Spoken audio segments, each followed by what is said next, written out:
स्थानिक स्वराज्य संस्था निवडणुकांचा आज फैसला होण्याची शक्यता। सुप्रीम कोर्टात आज महत्त्वाची सुनावणी।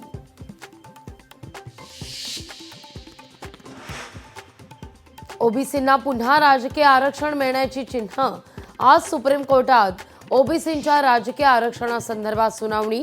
बांठिया कमिशनच्या आकडेवारीला ओबीसींची हरकत। मी अन्नत्याग आंदोलनावर ठाम, धनंजय देशमुखांची भूमिका। मस्साजोग ग्रामस्थांसह आजपासून करणार अन्नत्याग आंदोलन, धनंजय देशमुख यांची भूमिका।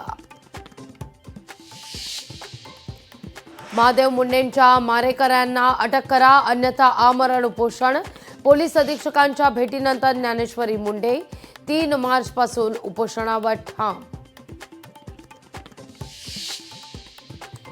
मस्साजोग प्रकरणी भावना तीव्र, आत्मसन्मान असता तर त्यांनी पद सोडलं असतं, नाव न घेता शरद पवार यांचा धनंजय मुंडेंना कानपिचक्या।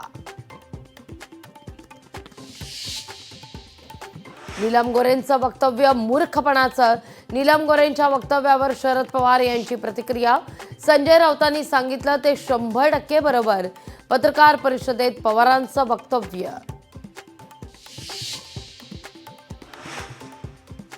राज्यात आज आणि उद्या उष्णतेच्या लाटेचा इशारा।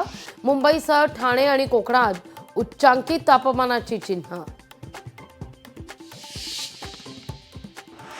राज्यात भारनियमन वाढण्याची शक्यता। 11,000 मेगावॅट विजेची कमतरता।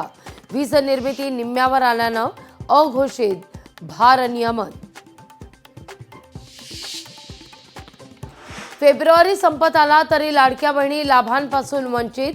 पडताळणीत 5 लाख लाडक्या बहिणी अपात्र आणि अद्यापही पडताळणी सुरूच। विरोधकांची सरकारवर टीका।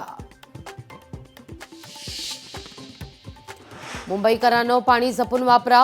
मुंबईला पाणी पुरवठा करणाऱ्या धरणांचा पाणीसाठा निम्म्यावर।